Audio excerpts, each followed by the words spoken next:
Okay, welcome back to Kamen Rider Review, episode number 164. We're here reviewing episode 7 and 8 of Kamen Rider Ryuki. You know, this.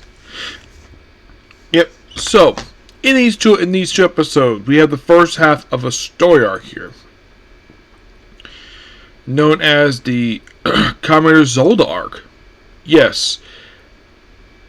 Yeah, the writer has a name. Zolda. They'll name in the episode, but that's kind of what he's named. Yep. So, pretty much here's kind of what happens. So, in the case of Zolda himself, it's like, we started out with basically this lawyer, which I'm sure ladies probably got very handsome at the time. It's like, oh yeah, he's a lawyer for Sakura Incorporated, which apparently got him off the hook for stealing from their investors. Except they don't know where the money went. And then later on in the episode, he's of course attacked by agents of the Sakura Corporation because he stole money from them. He goes to Sichi, chase it with him later. Yeah, and it turns out he actually just took the money back from the company and gave back to the investors. For some reason, it goes to the public, but then, of course, they're here for that one episode of Sakura Incorporated, and then they're never mentioned again. He's a lawyer. He's not sleazy, per se. He's, like, very much like a gentleman. They're driving around the car. Then later on, we also have this subplot. We also have this horse monster. Yes, a horse monster, just killing people at random by slicing them up and having the body disappear. I thought that was interesting. Yeah. So CG battles one of them in one episode, and we have our lawyer. Turns out he's actually Comrade Zolda. We also see this other guy eating noodles. Turns out the guy is actually his servant. Gojo. That's his name. Gojo. So Zolda, we actually show the fact he drives the motorcycle. Of course, he's the fourth rider introduced in the series. Also, his weapon is basically like a long staff that all serves a freaking bazooka. Yep. And of course, after he destroys the horse monster he's battling, you have Soji look at him in his Ryuki form. Then in the next episode, by the way, also 7 is the introduction to Sonoko. Who is this woman? This is Yuri's aunt, who had been overseas the previous 6 episodes. Apparently, she was in the Himalayas, and after she's finished up here in Japan, she's going to the Amazon. The reason the Amazon? I don't know. My guess they threw that in there because maybe that's a mild Easter egg for Kamen Rider Amazon, despite the fact he doesn't appear in the show. Yeah, so cleans the shop up, and of course she meets up with CG. It's like, oh, he's such a polite gentleman.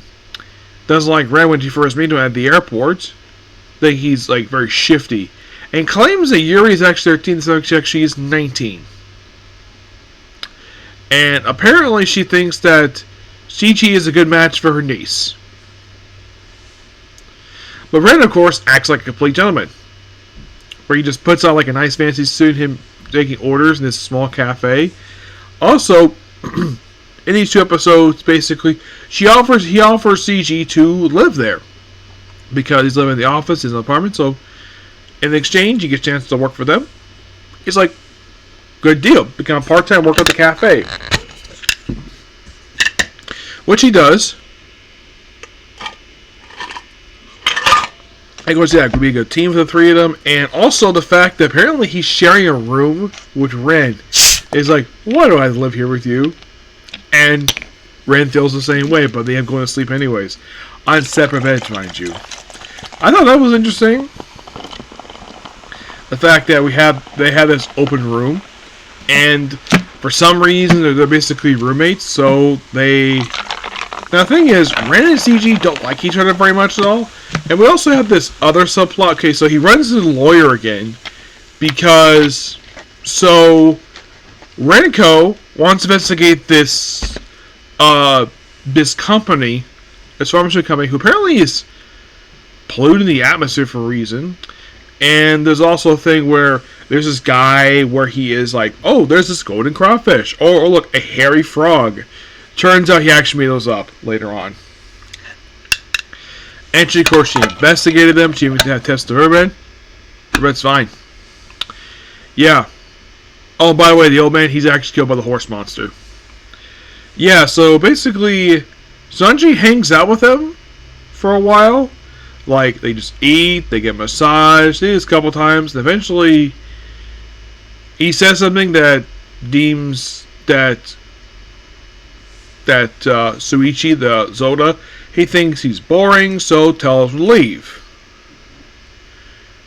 Sanji, Sushi's the Zoda. So they leave, and of course the horse monster shows up again, and of course then Sanji eliminates the horse monster, and then Zoda starts attacking him, ending halfway through this story arc. Quite interesting as we have so far. We have a lot of stuff going on here.